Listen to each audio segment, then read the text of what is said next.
What's up, party people? It's Keys Dan with RadioWhat.com, DJLittleRock.com, coming to you live and in living color from the Radio What studios. And this is my podcast, What Makes You Famous? It's an extension of the RadioWhat.com internet radio station that I've been running for quite some time. And if you need DJ services, where do I always send you?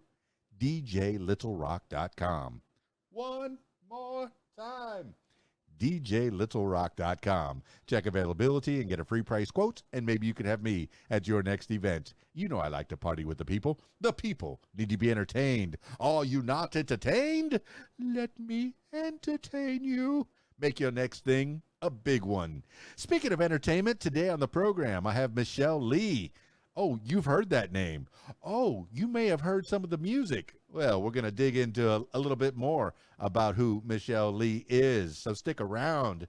This week's show's my regular Friday night gig, my one public show, because I do a lot of private events on the other days, but my one public show is Friday night at the Rab in Conway, Arkansas. The Video Dance Party Karaoke Jam. Yeah, I said karaoke. You're the stars of the show. We got a little concert starring each and every one of you at the Rab, Conway, Arkansas. The place to be on a Friday night. Yeah, come and join me. Won't you join me? Also, they got a full bar. Kitchen's open. They got good food. Oh, my goodness. They always send me with a plate of chicken wings or a hamburger or some pizza. Oh, my goodness. Good food. You think it's bar food, but it's good food. It's delicious. And, they got the kitchen. Oh, and the pool tables. They got 10 diamond-style pool tables over there at the Rab. And they even have a pool tournament on Friday nights. So if you want to try your hand at playing pool and possibly make some money while you're doing it, I encourage you to check out the Rab and then come sing a song and maybe dance on the dance floor. I'll play some music for you. I'll play what you want. You could dance with your honey at the Rab in Conway, Arkansas. Friday nights. I like it. All right, that's enough intro. Let's get into it with Michelle Leigh. I'm kind of excited. Oh, yeah. I got her on Skype, so if you're listening to the audio version, check out the video version on my YouTube page, youtube.com/user/Keys Dan. Or just look for Keys Dan and find the Radio What logo sitting there, right there next to me. All right, let's Skype Michelle Leigh now. Okay, is that better? That sounds really good. Okay, I don't think I need the other one. I'll just tuck it somewhere. Well, go ahead and put the other one in. Is that okay? You'll look like a true professional. Funny, I can't do anything with the hair this evening. This is work hair. This is after work and rushing home and so I do apologize. No need. Wait, you keep apologizing. That's the second time in less than 30 seconds. I find that that's a thing that women do. Women seem to apologize more than men do. And I don't know why that is, but it's been a thing. I studied psychology back in college, way back when, and I learned, I'm so sorry. I'm so sorry. I'm so sorry. Yeah. And I'm bad for it. I'm terrible for it. I'm so sorry. I see. Assert yourself. I am woman. Hear me roar. Michelle Leigh. I mean, hey, here we are, and we're chatting. I didn't even know this was going to happen, and here it is. It happened. No, I believe maybe Ron might have set this up a while back, and I had it on my calendar. Ron Campbell, the Penguin. Okay. Yeah, has he been promoting you or helping you to get to the next level, maybe? I don't know. Well, just know that that's an awful answer, and I seem to remember that you and I spoke or maybe chatted online or something. Possibly. And again, I do apologize. Just because I dyed my hair red doesn't mean that the blonde's not still there. The blonde is still, true to the bone there. So. Okay. All right. Now we're getting down to the nitty gritty. Now we're just getting to actually, this is not even the nitty gritty. This is the superficial. This is the you were born. Are you a natural blonde? Yeah. And I'm very partial to redheads, you see, and you went and you changed into a redhead. Now, people treat you different by the way you look. Okay, I'm a few pounds more than I was when I was back at 23. You know, when I was trying to be a firefighter, I had lost a bunch of weight. I was weightlifting. I was in the best shape of my life, and people treated me a certain way. When you look a certain way, people treat you. Now, the difference between a blonde and a redhead, and it's starting to sound like a joke. You know, a blonde and a redhead walk into the building. It was the same lady. Okay, no. Now, between the blonde and a redhead, how are you getting treated differently? If you can quantify that. Actually, I can. I mean, I even feel different as a redhead. I mean, a blonde, you're more bubbly and happy all the time. And I can say that because I am blonde. I mean, you can look at my baby pictures. I was blonde as I could be. But you're not you're not treated like well, I'm a bubblehead, really. I mean, like, they don't expect you to be happy and jolly all the time and just giggling and whatnot, because that's not my disposition. I can be that way, but I'm a thinker. And I'm very much, if I'm in tune to working on something, I'm locked in on that, and I can get crabby in a hurry. So but so I think the red hair probably fits me a little bit better. But I do have a giggly and silly nature too. So. Well, I think it might stem from the Marilyn Monroe effect, with the poopy doo and the happy birthday, Mr. President. That. Oh, isn't it? Yeah. And I think there's a whole book, and I don't even have to say I think there's a whole book. I had a whole book growing up of blonde jokes. Here you go. Oh, have some blonde jokes. Yeah. You like to be funny. And it's funny because it's not even the truth. They're not even the truth. I mean, they're really, truly not. Heck, fire! I know plenty of blonde ladies that are just so very smart. And I mean, I went to college. I have degrees and this, that, and the other. So I'm not ignorant, but sometimes you get the little, oh, she's blonde. You get the happy birthday to me. You get the little Marilyn treatment, which there's nothing wrong with that. Marilyn was incredible. I've got a stack of Marilyn Monroe books in my bedroom. So. She made size 13 look fantastic. A regular woman, a real person, somebody that, that is not trying to work out and get themselves so skinny. Yeah. You can work out, exercise. I love exercise. I love, exercising to be healthy. Even though I have a few extra lbs on me that I'd like to shed. But that's not what's keeping me healthy. I'm a guy that's very active. I get to go, I walk around all the time. But to have somebody who's a regular person and become, quote unquote, a sex symbol that has transcended the ages. Yeah, Marilyn, that's the way to go. She is the most iconic sex symbol that there is. I mean, as far as female. And I mean, of course, Elvis is for the guys, the black leather Elvis, because there's nothing more perfect than black leather Elvis. I'm just going to say that. And so you're partial to the 1968 comeback special Elvis. Oh, thank you for even saying exactly. That's the one. Okay, my grandma my grandma turned me on to Elvis when I was a wee tot, and it has stuck. I've been to Graceland 3 times. The first time I went to Graceland was in '99, and they let you go up the stairs and look into his bedroom. Now, the next 2 times that I went, I wasn't allowed to go upstairs. But I remember that first time I went upstairs. They wouldn't let you go into the bedroom. There was a velvet rope, but there was a mirror that kind of showed the famous bathroom, where apparently. Oh, is that where he died? Where he passed away, yeah. He was, oh, gosh, that's, wow. He was reading a book, and I'm gonna mess it up, I think, but it was the Searching for the Face of Jesus. Something like that. Really? He was always looking. Now that's awesome. He was very, very in tune with, with being a Christian, I think. I mean, just because certain parts of his lifestyle maybe not, didn't really reflect that, I truly believe that he was in touch with God. I really, really believe that. I mean, you can't listen to How Great Thou Art and not just have the hair stand up all over, like your arms, your neck, everywhere. It just, that he was in touch with God, I think. So he loved his mama. He had a place called Graceland, and it seemed like he was always searching for something higher, for a higher power. Yeah. Even though people here on Earth kept pushing him around like cattle. That's hey, Colonel Tom Parker. I have to say that he was a carnival barker to who said, hey, here's this product that I can go and sell. And that's something, that brings us back to where you are, where you as a performer, you have to navigate these dangerous waters.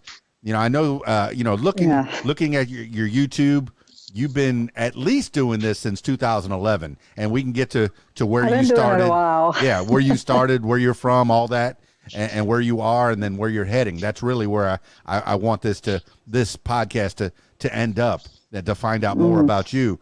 But I know that you have an energy where you can rock like Southern, like hard and dirty.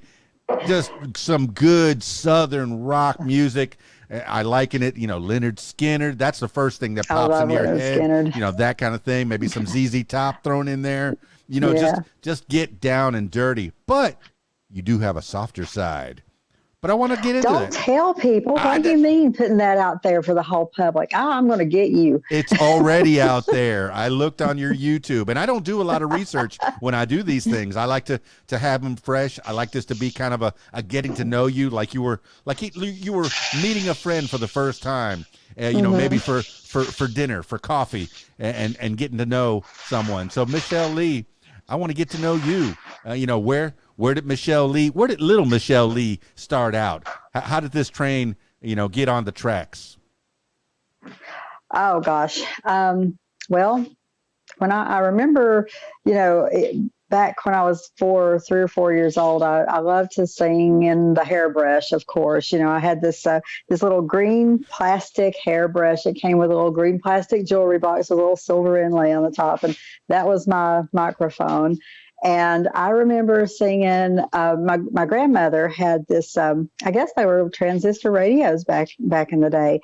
And Leonard Skinner was really big back then. That was in their heyday. So this one time I distinctly remember my grandmother busting me. I mean, she walked right in the bedroom door, and I was just going to town singing a Leonard Skinner song into my hairbrush, looking in the mirror because it was playing on WQUT out of Johnson City, Tennessee. Oh my goodness. Wait a minute. That's a famous city. Johnson City, Tennessee. Wagon Wheel, right? Yeah.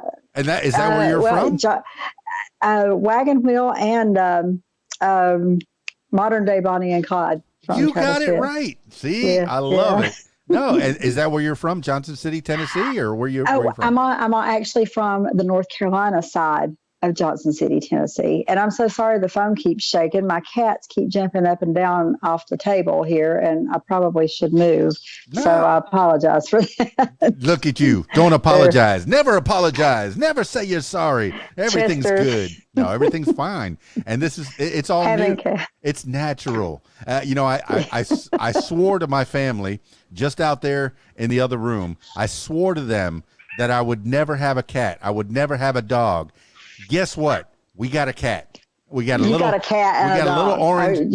We got no dog, but we got a little orange tabby. It's a mama kitty, and she is the sweetest thing. Oh, she's the sweetest thing. Oh, my Jasper's not in here. I know you've probably, if you've seen my Facebook, you've seen Jasper. He's my 22-pound orange Garfield, and I love him more than anything. Oh my gosh, I just love that cat. He's so sweet. And Percy's up here pushing the camera off. Percy's my newest one. He kind of showed up last year, so I coaxed him in. So he's up here fighting with Chester, and I do apologize. I'm so sorry. That's what cats do. I really need to be somewhere else. No, that's what cats do. It is what cats do. They find stuff to knock off. They don't care about you. They want your attention though, because they're hungry and they want to be pet. But yep. I said, okay, I was talking to a guy who was a flat earther. Okay, a guy that actually believes, or he's just like, what do they call you? Trolling people to let them think that he believes that the earth is flat. And I said, there is no way, there is no way that the earth is flat, because by now the cats would have knocked everything off the edge of the earth. All the stuff would have been gone. Yes. And then sat there and looked at you. And they said, yeah, they'd look at you like, what? That is the absolute truth. So you're a cat person. Yes, I'm okay. Oh my gosh, I have 11. Oh, so okay, all right. How come Cat Lady is often preceded by Crazy Cat Lady? Because we are crazy. I mean, I don't make any bones about it. I'm out there, but I do love my cats, and they're very independent in a way. But then, like you said, when they want your attention, they want your attention right then, and they're going to they'll lay on your computer. They don't care. I mean, they have zero cares to give, none. And, they'll do whatever they can. Like Jasper, if I stop petting him before he's through with me petting him, he reaches out and literally grabs my hand and pulls it back, and he'll put the claws out. I've got all kinds of little scratches and this, that, and the other all over me. So I think we're kind of a special sadist to crazy cat ladies. Something has to be going on there, because we really do have a lot to put up with, I guess, but they're worth it, aren't you guys? Yes, you've taken charge of an animal. I don't know if you have children. We haven't gotten to that stage of the podcast yet. So right now, did I lose you? No, I'm still here. Hi there. Hello. Okay. No. Okay, cool. Right now, you're 5 years old with hair. I'm sorry. Right now, you're 4 years old on the North Carolina side of Johnson City, Johnson City.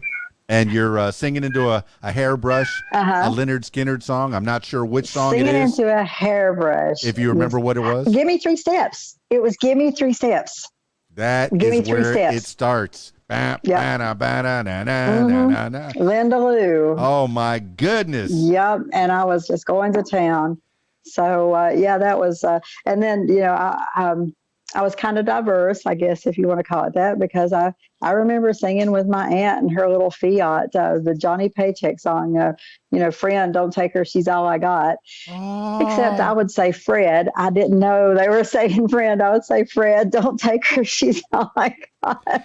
Okay, that's your first attempt. That was kind of funny. Your first attempt at misheard lyrics. Yeah, big old jet had a light on. Exactly. Yep. There were many more. Well, and sometimes that's always fun. It used to be, don't bring me down. Gruce with a G, Gruse, I think as well. And then people in the audience kept saying Bruce with a B. So then they said, we're going to go with it. And they started singing Bruce. See, I never knew what it was. Yeah, it's like a saying so out now there. It's Bruce. yeah, it's a saying out there in the Netherlands or wherever they're from, where ELO is from. They'd say, Goose, like woo, like an exclamation. And that's how, that's how it started. Okay. But yeah, misheard lyrics. Those are fun. All right. So give me 3 steps. I had no idea. And I learned something. And singing with your auntie in the car. I mean, that's the touchstones, the beginnings, the seeds of Michelle Leigh, the starting point. And then where did you go? Where did you? It was. Where did you go in school? Well, Jasper's made the appearance. Well, I sang in chorus a lot. I sang for 4 years in chorus and did a tour choir. Went into pageants after that. Started doing pageants and also sang in tour choir in college. And what kind of pageants? I actually ended up. They weren't state level pageants. They were mostly festival pageants. I did do a few state preliminaries, but I'm pretty short. I'm 5'4", and to really compete in a state pageant back then, you needed to be at least 5'8". Well, I mean, honestly, short people just didn't go anywhere with those. But I did end up winning like four or five, before I lost way more than I ever won, way more. Well, but I was very proud of them, and I did work really hard. You say you're short, but you're big on talent. Well, what was the prize sash? What was the best sash that you wore? Miss what? I was the last North Carolina Apple Queen ever crowned in 1991. And I tell everybody that they had to go to an ambassador because they just couldn't find anybody to replace me. You got that That's my right. story, and I'm sticking to it. No, absolutely fabulous. I didn't know. All right, I knew beauty, but a beauty queen. Hello, that's one step higher. No, it was just something I wanted to do. I saw girls that were really popular in high school doing it, and I was like, man, and I looked up to them. You know how you look up to the popular kids in school, and I really looked up to a couple of these girls, and it's like, man, I really want to do that. Like they're doing it, and of course we didn't. My family didn't really go in for all the training and the grooming and the big fancy expensive dresses and stuff like that. So it was just kind of like me out on my own. I just went and did it. And my mom got to come to one pageant, and then I forbade her to come to any more because she was atrocious. She acted atrocious. And not to anybody, but she was just driving me absolutely insane. And I'm like, you're never coming to another one of these things. I'll go and I'll let you know how I did. All right. So that was it for her. Well, what I gleaned from that story is, Michelle Leigh, you had a goal. You said, hey, I want to do that. You went for it. Goal achieved. Is that something that you do? Yeah, is that part of your psyche? It is. That's exactly the way I do things. And, that's kind of like my songwriting. There are a lot of people I admired around, near where I live now. And coming up, I would go see these bands play out, and I would, ask the guys, will you help me write songs? Will you help me, learn how to sing with a band? And you got the little head patting like we were talking about earlier, and nobody really wanted to take the time. And that's not saying anything bad about anybody. They just, they were busy, and they were a lot older, and they just didn't want to fool with, this kid here, whatever. So I was like, okay, fine, I'll just learn to do it by myself. And one of the first songs I wrote, my Black Ink song, it's I think it was actually in the chronological order. I think it was like the third or fourth song I actually wrote. But I was trying to get the pattern down because in college I majored in English and English literature. So I'm a playwright and a poet. I'm not a songwriter. I'm still not a songwriter because I write way too many words, and then I have to go back and cut them. But how Black Ink came about, are you familiar with an artist named Lacey J. Dalton from back in the day? I know that name, and I think I have some of her songs in my collection. Yeah. 16th Avenue. I think the boys on 16th Avenue. God bless the boys from 16th Avenue. And that's the iconic song. Anyways, she had this song. Oh my gosh, my lights are going out. She had this song called the Black Coffee, and I love the song. I absolutely love the song. So what I did is I took the lyrics of her Black Coffee song, and I literally counted out the syllables, and I made it match. And I that's how Black Ink came to be, because I knew what I wanted to say. The songs are completely different, kind of the same topic. It's a breakup song or whatever. Mm-hmm. But there's absolutely no plagiarism or anything like that going on. They don't even sound alike, but you could literally, because of the structure, you could literally sing Black Ink lyrics over top of Black Coffee's music, and it would match up almost perfectly. So, I did that until I kind of taught myself how to be more concise, say what I needed to in such a way that it didn't take up, like a chapter. So, I still get pretty wordy. I've got one right now that my producer has, and we're working on. He's also my co-writer on a lot of things, and he was just like, "Oh dear God, how many lyrics are in this, Michelle?" And I'm like, "Oh, I don't know." I was like, "There's a lot of words in it, but it's a story." And I don't want to ever cut anything. And he's like, cut, cut, cut, cut. Well, no, this is a whole nother avenue of you, Michelle Leigh. That black ink, I see it on your YouTube, and I did listen to it. It does have that dirtiness, that grittiness, that feel, that southern country, southern rock type feel to it. But if you know Leonard Cohen's Hallelujah, reportedly there were 50 verses to that song at points. Oh yeah. He just kept writing verse after verse after verse after verse. And he I guess his record label or his producer, whoever, his engineer helped him to cut it down into a regular song. But it's not the song that Jeff Buckley eventually recorded, and has been re-recorded over the years. But his song was so long. It was an epic. But I imagine that some of the poems or some of the poetry you could repurpose and make it into books. I want you to get the long versions of this and publish it. What do you think? Yeah, I actually have turned several of my poems into songs, and I'm actively doing that right now. A friend of mine I'm working with on something.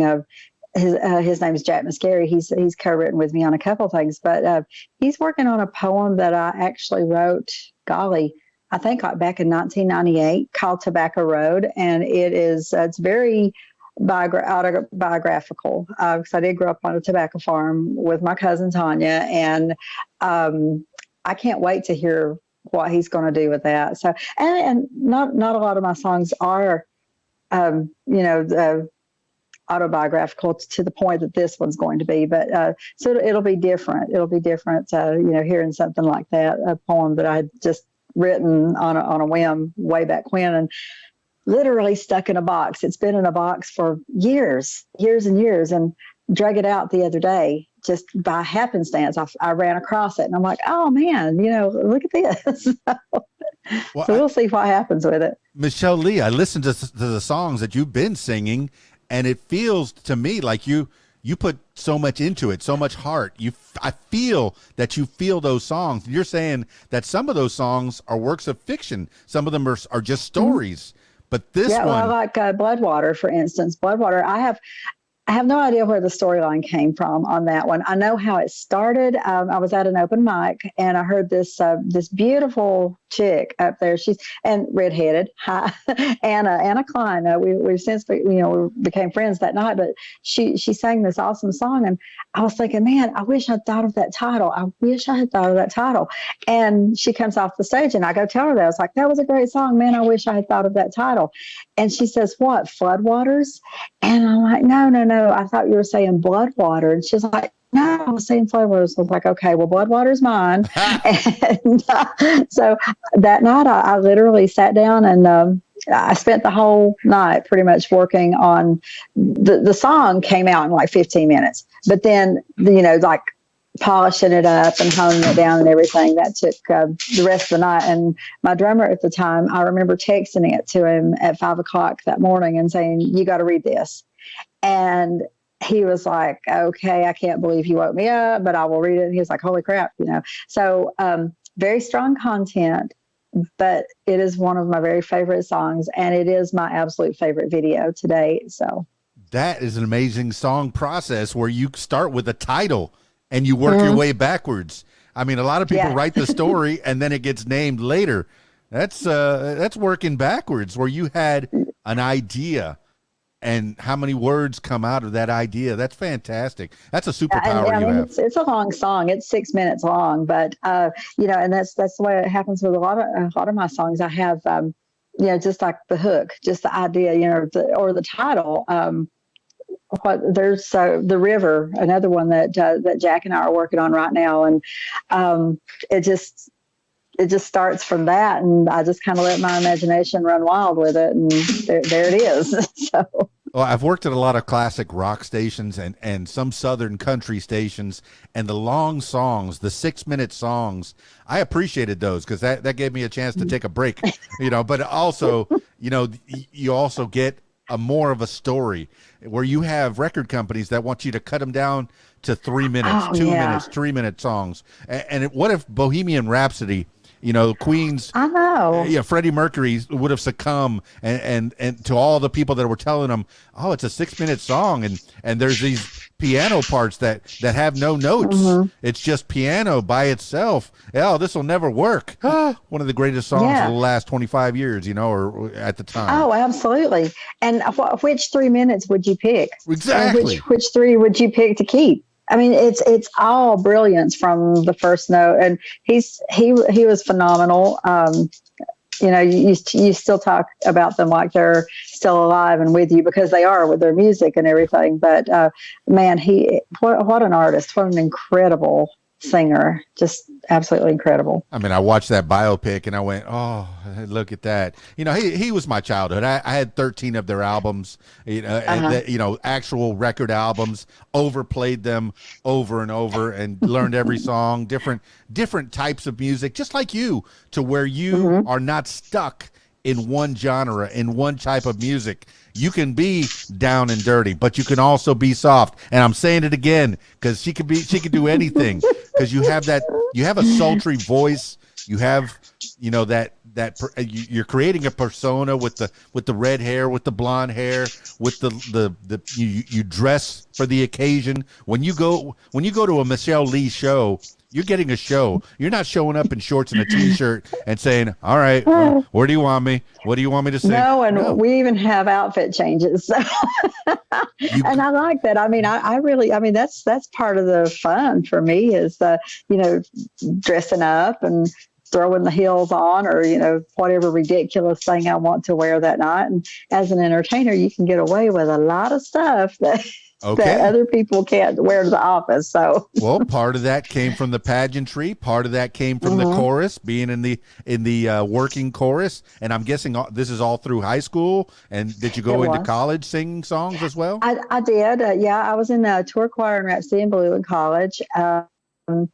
Tremendous teacher, Mr. DeWitt Tipton, I guess Dr. DeWitt Tipton. He's over at the Symphony in Asheville now, and he was just wonderful, and I had a great time with that. As a matter of fact, I'm going to date myself here, but when they were filming Dirty Dancing, several of the people who were in Dirty Dancing were actually in my tour choir. And one of them was my partner. I don't know if you remember the black guy that wore the glasses all the time. The little, what do they call this? The Wayfarers, I guess, the Wayfarer glasses. Well, I've been meaning to rewatch. Kind of had the flat top. He was in a lot of the dance scenes and stuff. He was my singing partner for a lot of things in our tour choir, and I absolutely loved him. He was the funniest human being. Oh my gosh, you couldn't get any work done because he was just cracking jokes all the time, just so stinking funny. But yeah, a lot of those guys, I miss that kind of thing sometimes, but I don't know that I can do it today.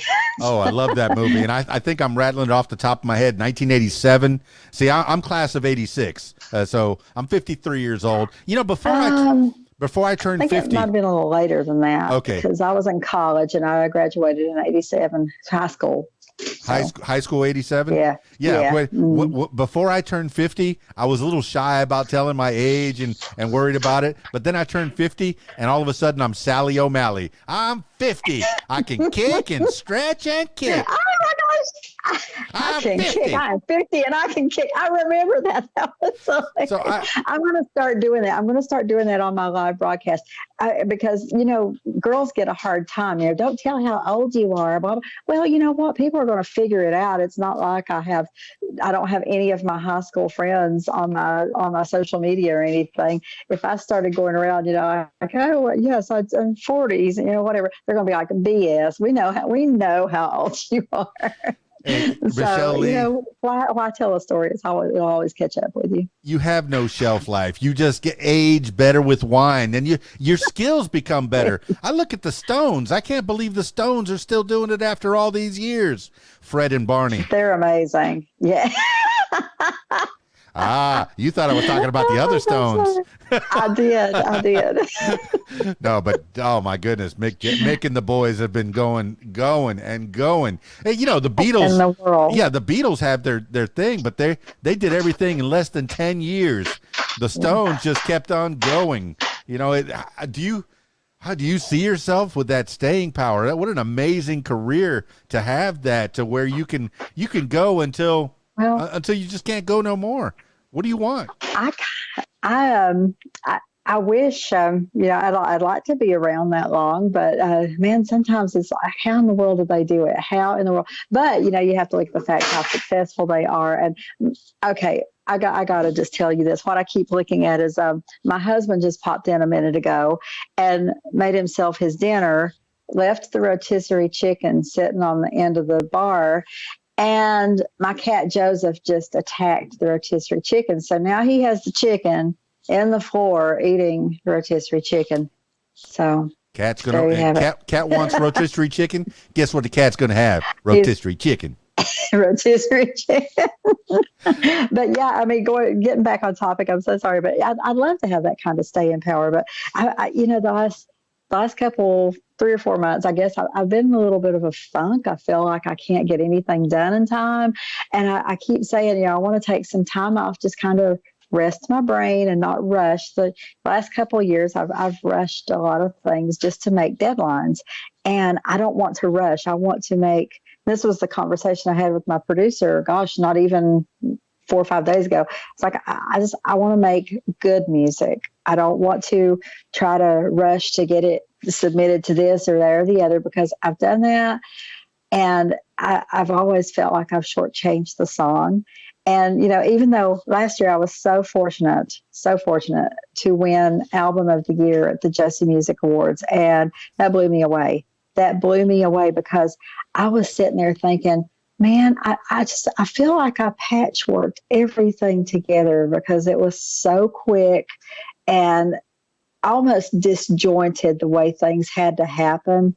And even the year before was even worse than that because of COVID. It was in full swing, and I was recording one place and having stuff flown in from other places, and then sending all that stuff to Charlie and my producer, and he was patchworking it together, and yeah, it was just kind of a nightmare. And then last year I had a little bit of country here, a little bit of rock here, some gospel, some an a cappella song, and I was like, man, there's just no way. But man, I couldn't even believe it. You could have knocked me over with a feather when they called my name that I won that award, and I'm so very grateful for that award. That was, to me, that's like my songs getting Entertainer of the Year. So, yeah, and my little circle of that one. My little circle of musical friends that I've been kind of keeping up with on Facebook and other social media, those Josie Awards have been something to. All right, I don't do it for awards. I do it for the love of it. But when you get awarded, when you get recognized, it makes you feel good. It makes you feel like you're doing a good job. You've put this thing out into the world, and somebody gives you a little trophy for it. Absolutely. Here, you did a good job. Here's a ribbon. Here's a trophy. Yeah, here's a sash. Absolutely. And I'm telling you what, I'm not going to be shy about it. I do it for the award. I love getting an award for my song. And I mean, I want it to be good, though. I want it to be deserving. And Right. I don't want to feel like I shortchanged the songs. But shoot, yeah, I mean, I didn't go and compete in pageants just to carry my crown around in my hands. And that just irks me when I see queens doing that. I was like, put that thing on your head. You worked for that. I did it for that crown because I wanted that crown. That's the same way with the awards. And yeah, I'm very, very proud of that. And it does make you feel good. And I have to shout out to the Josie team because that they are so very honest and so very good to the indie artists. And I just love them. And the first year they had the Josie Awards, that was one of probably the worst years ever for me. I had a lot of really bad stuff going on, just really awful bad stuff. With an ex, and this, that, and the other, and I felt worthless. I felt absolutely awful. I felt like an idiot in my own skin. I didn't feel like that my music was worth anything because that's, all I had heard for a couple of years was how stupid it was and how I was only doing it to get attention and la, la, la, la, la. I since know better, but, getting that, and I went just to be going, and I wanted to go and have a good time. And hang out. And I was just tickled. I really, truly was tickled to even be nominated that year. And I won. I won Artist of the Year. I was like, what on earth? And I couldn't even believe it. And I think that one was probably, it will always be my favorite because it was my first.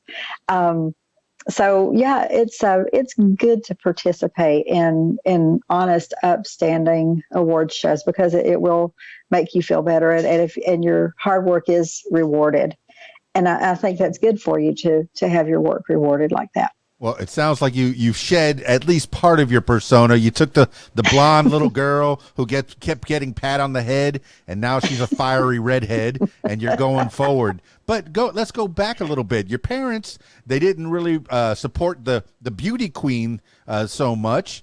But when you went to high school and you were doing the chorus, did they support that? Oh gosh, yes. Okay. Yeah, I mean they would have been at everything if I would have let them. But you know, and my mom loved to come to the choral concerts and everything. She really did. But she was very anxious. She would get anxious really, really quick, like at a pageant. And it would in turn make me anxious. Or she would be, you know, like she would sit out there and go, straighten this, you know, no, sure, you know, I do it. And I'm like, I can't read lips. Why are you doing this to me? What's wrong? So then I would just start being like all self-conscious and this, that, and the other. And so it just didn't work for me. I get backstage and she would be all to pieces. And, you know, that's why I told her, you know, you can't come to any of these anymore because you're worrying me to death. When I go back out there, I don't know my name. So understood. She wanted the best for you. Yeah. She wanted you to, did. You know, be the best you could be, but you know, she just didn't know how to really, you know, get that point across. I get it. I got a mom like that too. Moms love you, you know, and they try to, they want the best for you. All right, so you're going to the chorus. Are there any other interests that you had in high school, or what did you want to be when you grew up? Was there a fallback? Hey, you know, this music, you could be poor, you could be a starving artist. What's your fallback? Well, when I was in college, I was supposed to go into teaching. I thought I was going to be a literature professor in Colorado because that's where I wanted to go get my doctorate.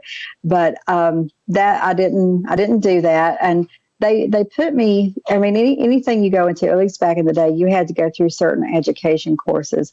And they put me in this school that was mainstreaming children from juvenile back into the public school system. And I do not have the temperament for that. I didn't want to do it. I did not enjoy that, not one single bit. I don't have the patience for it. And I, you know, after a couple of days of that, and I was like, no, I'm not going to do this. I just can't do it. So, I left that alone. But then I fell kind of backwards into, decor, holiday decor. And I was working in marketing at a mall of all places. And they had a set designer come in and do the Christmas set. And it was dreadful. It just looked terrible. So I was like, well, you know what? Let me give a shot at it and see what I can do. Well, I got bit by the bug. It's just one of those things that I'm really, really good at naturally. I've just got an eye for it. And I can make things really quick. What do they call it? A chicken salad out of chicken, you know. So I'm really good at that. I'm really, really good at that. So I ended up turning that into a business. So my other business, it's kind of dormant right now, but it's called Elf Improvement, you know, like Santa's elves, Elf Improvement. And I ended up doing Harrah's Casinos for 10 years. And I don't know if you're familiar with the island at Pigeon Forge. I did some of their decor the first year they were open. Did a lot of hotels over in Pigeon Forge and Gatlinburg, and you know, things kind of died out. You know, when the economy started turning and this, that, and the other. And it's just one of those things when it dies out, it just doesn't really come back around really quick. Because they figure out they can, you know, Harrah's is still going to make money whether they've got Christmas trees up or not. So, you know, it's just one of those things. But I love that almost as much as I love music. Michelle Leigh, you see what you did? You had a goal to do something, and then you become the best at it. And you know what's funny is this is my second podcast in a row with a set designer. I was talking the other day to Really? Alan Klein. He calls himself a jollytologist. All right, he was the Funny. he was the set designer for Captain Kangaroo back in the 70s. Are you serious? Oh man, that is so cool. Yeah, so That set is designer so cool. is an interesting job. What a fantastic gig you had where you were setting Man. up casinos and the Pigeon Yeah. Forge. My goodness, what and a It set was- designer can make or break your event. Or Oh yeah.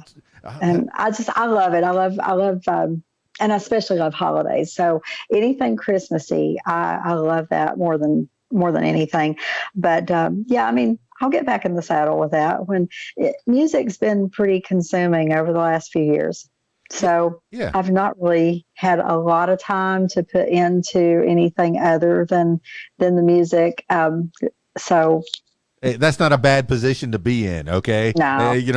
Where you have too many things to do, or you have to, leave some stuff behind because you're just too busy. I like that. I like that a lot. Now, from what I understand, Christmas starts in September now, right?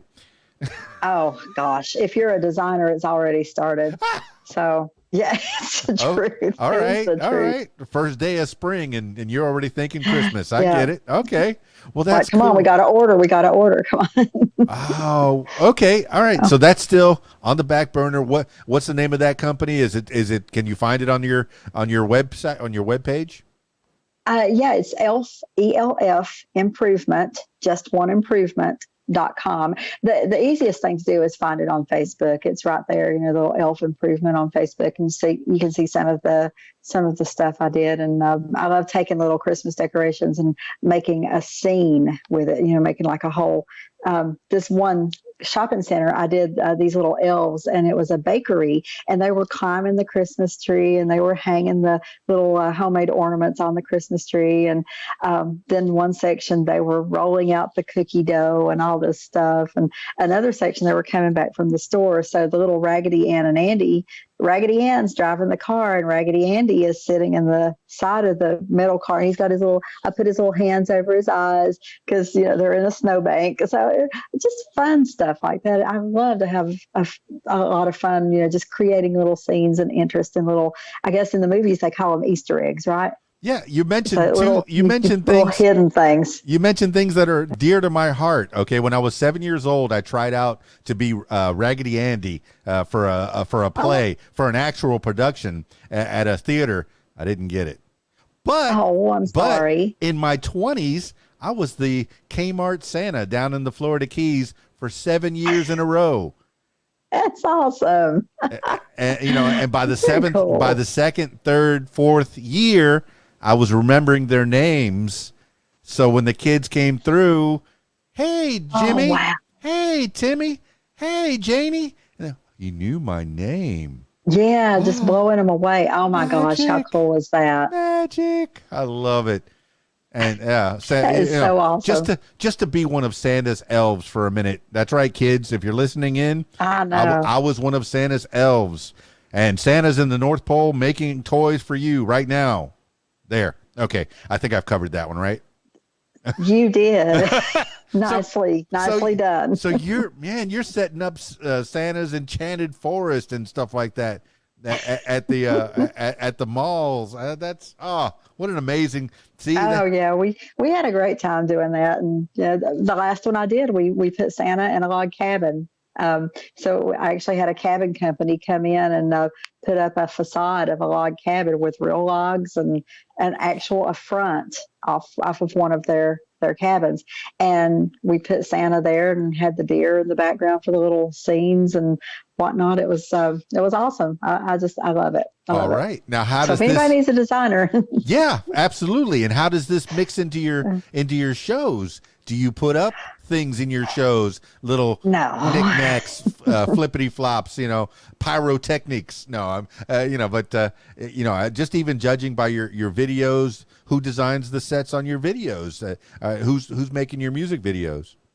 Well, that is such a collaborative effort. Now, my main cinematographer is Michael Spears from Built to Fall Productions, and we work really well together. We're a lot like brother and sister, so we can butt heads, but end of the day, he's the best I've worked with to date, and I absolutely love his vision. Now, that being said, I'm getting ready to start a video for my Jesus Thinks I'm Beautiful song, and I'm so excited about that. And I'm working with a new fella. His name is, I'm going to totally massacre it, Miles Dante. His last name's something that I can't even, I'm not even going to try to say it because I don't want to insult him, but I think his business name, he goes by Miles Dante. And he did one of my friend's music videos, and he does a great job, and I can't wait to see what he does with this one. And then Michael Spears and I will be back on board tackling the biggest and most complicated project I've had to date. It's for my song "He Said, She Said," and the storyline is so elaborate, and the costuming is out of this world, and there are all kinds of things in there. My friend D-Rock, who sings with me on the song, he's going to morph into something, and I'm not going to give anything away, but we're actually having him morph into something in the video. So it's a big production. No, and you're letting people know, Michelle Leigh, that it's not just you. You have a team. We cannot do this alone. You know, I am this much of everything. I literally this much. If it weren't for people like Michael, Charlie Kelly, my producer, Jack Mascari, my friend and co-writer, and my husband Roger. I mean, my gosh, the stuff that guy does and puts up with, and everything from animal sitter to building things to playing parts. When it's just crazy. My band is amazing. These guys, holy cow, I got to give a shout out to them. Timothy, Ronnie, Robbie, John, and Peter. I love these guys. It's the best lineup I have ever had the pleasure of working with, and they're just fantastic. And I can't wait for everybody to hear them. But yeah, I mean, I am literally like that much of everything. They do the heavy lifting, and they make me, the Michelle Leigh, look good. It's definitely not anything I do. I show up and say, "Hey, y'all want to help me with this song or with this video or this, that, or the other," and then their creative visions take over, and everybody's just great. I'm really, really blessed to have the team, and not to even mention like some of my friends that help me out all the time, like Stuart Dalrymple down in Florida, who used to play bass for me, and my friend Christina Flora. I think we're going to be seeing her on our next video trip down. These people just, Carol, they just pitch in, and I want to say their names because if they happen to hear this, I want them to know that I love them and I appreciate them. My friend Autumn Davis, for crying out loud, I get to go sing with her band. Whenever I'm down there, she's always like, "Come sing with us," and I get to stay at their house. She doesn't want me staying anywhere else because she doesn't want to cost me money. She's like, "I'll be insulted if you don't stay with me." The people who just pitch in to help. Her fiance, Donnie Gramlin, everybody's just so good to me, and I can't even believe it. And I just have the best friends, the most incredible friends, and incredible team of anybody I know. It says a lot about you, Michelle Leigh, that people want to be a part of you, help you get to that next level. When you're nice to people, people are nice to you. I'm from Miami, and people used to come down and visit with me all the time. Can we stay with you? Of course you could stay with me. Come on. Even if we got to sleep on the couch, get a sack on the floor, no problem. Come on. Plenty of room. That's what we're supposed to be doing for each other, is helping each other get, achieve your goals, achieve your dreams. And you have a team. You've given shout outs to people that have really really touched your heart, that's usually how I end up this thing. Finish these things off is give shout outs to people that have helped you along the way. And here you are already thinking about everyone that has helped you along the way. And Michelle Leigh, you have now is the band called Michelle Leigh? When you tour with them, it's the Michelle Leigh band. It's the Michelle Leigh band. We've been tossing around naming it, but I don't know what we're going to do yet. We'll bring it up, and then I think we all have a little bit of the squirrel syndrome, because we'll start talking about something like, oh, hey, what about this song? Da, da, da, da, and then we'll forget all about what we were talking about. Michelle Leigh, if I have a vote, Michelle Leigh, you've been building this brand. You're the front person anyway. It's worked for Bon Jovi. It's worked for, quite a few other artists that have taken the front, Tom Petty, some of the others that have taken the front. And you are the front person. You're the person that people initially come to see. Most of the time, musicians, yes, they want their recognition. They want to have their part, and they will be. They're a part of this machine that all comes together. You mentioned your husband, and I do want to give him props, give him a shout out as well, because when you're a touring musician, when you're following your dreams and you're out at all hours of the night trying to make this happen, especially when you go out and play live, there's a B.B. King song and I remember the line in the song. It says, the life of an entertainer. You go to work at 9 p.m. and you leave work about sometime around the sun comes up, Yeah. And that's hard on a family. So you have a husband that really appreciates what you do and wants to help you succeed in that goal. Big ups. Oh, kudos. He supports and pushes my music harder than I do. And I am so sorry. Here comes Percy again, and he's a big boy, and he's pushing things everywhere. Percy, come here, baby. That's all right. People listening to the audio version, people listening to the audio version of this will never know that there was the cat playing. So I encourage you to check out the video version so you can see that nice lady and all her kitty cats. I saw Whiskers at some point. Yeah, he's found a box that he's trying to climb into now.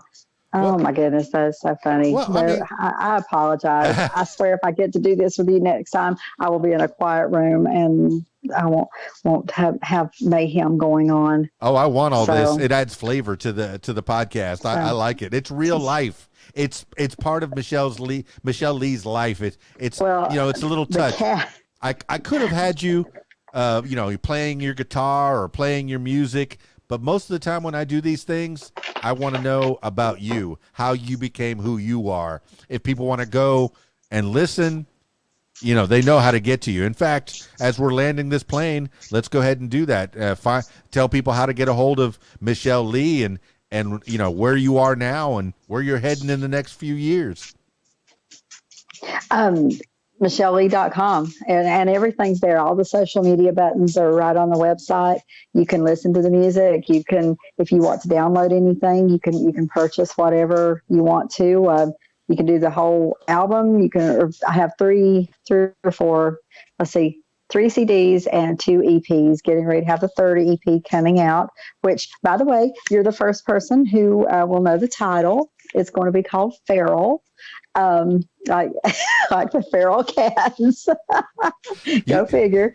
We'll have a lot of new music coming up and the video and everything. And over the course of this year, we're going to have several things coming out. I'm not being as quick about it as I have been in the past, and just kind of rapid fire with everything. I'm slowing down a little bit, and I'm just going to kind of sit back and put what needs to be put into things. See, you've gotten to this level, take your time, put a good product out there. Yes, I've talked to some of these. I talked to some folks that are SoundCloud rappers.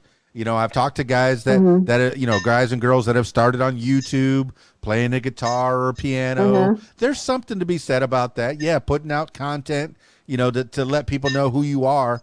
But to get a real production, to get you to that next level, you have your team.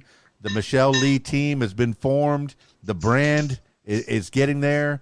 You're building you're building, for lack of a better word, an empire, the Michelle Leigh enterprise that is going to take other people along as well. You're going to be helping a lot of people. You said enterprise, and I was thinking, to where no man has gone before. Isn't that the Star Trek Enterprise thing?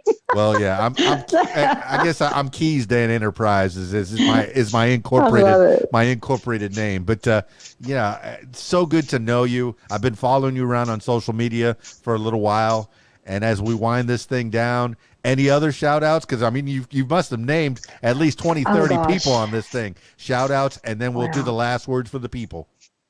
Let's see. Gene Rogers, a great friend down in Florida too. Oh my gosh, Keith Hall. Gosh, so many people. I'm going to leave somebody out.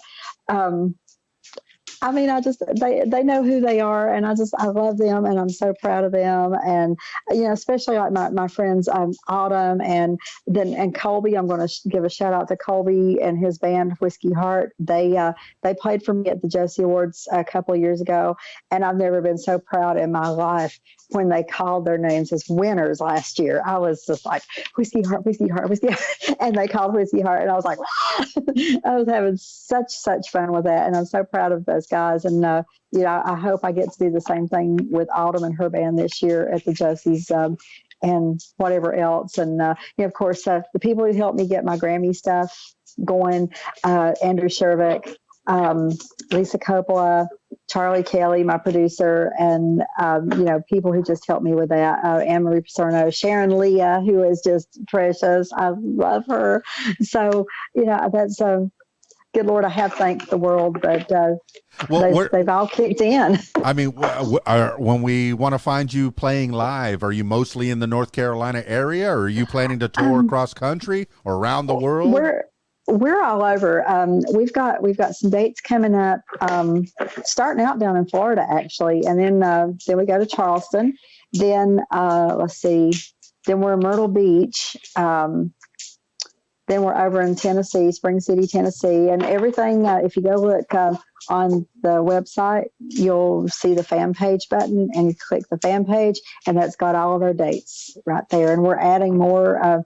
We're not doing quite as many this year, but we are doing some big ones and some pretty cool ones. And I've got some stuff coming up that I can't announce yet because of the whole contract thing. Like last year, it killed me because I knew for like 9 months that I was going to get to play a show with Ted Nugent, for crying out loud, and I couldn't say anything, and that was driving me insane. So I will say this is going to be as big as the Ted Nugent, and there may be more Nugent news coming. I don't know. I can't say. Come on, it's just you and me. Don't worry, nobody's listening. Come on, it's just you and me. Nobody's listening. I hope people are listening. So. No, okay. Yeah, I'm excited. Oh my goodness. Well, I'm a Michelle Leigh fan for sure. But I've hit the fan button on all the socials, and my loyal listener, I want you to do the same thing. I'm going to put all the links to your various socials and of course your website in the show notes. I don't want this to be the last time we talk. As things progress, I want you to come back and promote more and talk more, and of course give more shout outs to people that are helping you along the way. And I'm looking forward to the new music videos. I'm a kid of the 80s, MTV, and even Don Kirshner's rock concert, even before MTV, him showing videos. I was like, wow, there's music and there's videos. And then when I do parties on the weekends, Friday night videos. Remember Friday night videos? Friday night videos. My gosh, I loved it. Yeah. I mean, when I go out and do parties, I'll put up a Michelle Leigh video, and people go, huh, who's that? And I go, oh, that's Michelle Leigh. You need to look her up. Nice. That's my job. Wonderful. Well, thank you. You're supposed to be breaking out. When I was a club DJ down in Miami, that's what we did. We broke out the new artists. Now I'm here in the central Arkansas, Little Rock, Conway, Arkansas area, and I'm still doing it, breaking out new artists to all my little club gigs that I do. All right. Well, I love it, and thank you so much for having me on. I can't wait to be back, and maybe, hopefully, one of these days we'll get some gigs out in Arkansas, and we can come see you. Absolutely. All right. I usually finish these things off with last words for the people. Michelle Leigh, it could be words to live by, something that you heard a long time ago, or a mantra you wake up with in the morning, or just whatever pops into your head at this moment in time. Michelle Leigh, last words for the people. Well, I put it on a post the other day, and it was something to the effect of, I was thinking it's easy to go really fast and get somewhere on a very straight, flat road. And it's a lot harder if you're on a curvy mountainside road. You can't go as fast. You can't get as far as quick. But when you get to the top, it's so, so worth it. So just keep plugging along. If you feel like you're climbing a big, tall, windy road, just don't park on the side of the road. Just wait, keep going till you get to the top, and forget about those flat, easy roads. There's nothing to see there.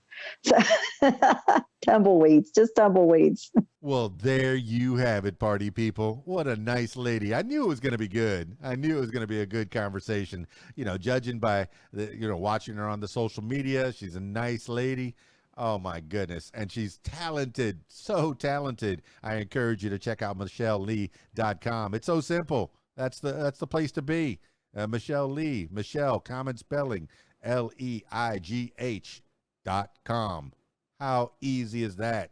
And you can find her on social media. Make sure you follow her around and keep up with the goings on of what's happening in Michelle Leigh's town. I guess I didn't find out what the fans are called. Michelle Leigh's fans. I know the Taylor Swift's got like Swifties, and Bieber's got Believers. So I'll leave it to you. What should we call Michelle Leigh's fans? Maybe she has a name for them. I didn't ask her about it. That's it for this edition of What Makes You Famous. Thank you so much, Michelle Leigh, for coming on the program. I look forward to chatting with you again and again and again in the near future. That's it for this edition of What Makes You Famous. Now, if you, yes, you, my loyal listener, if you'd like to tell your story, I encourage you to give me a call, 501-470-6386, or email keysdan@aol.com. That's it for this edition of What Makes You Famous. It's KeysDan, RadioWhat.com, DJLittleRock.com. Peace. I'm out of here.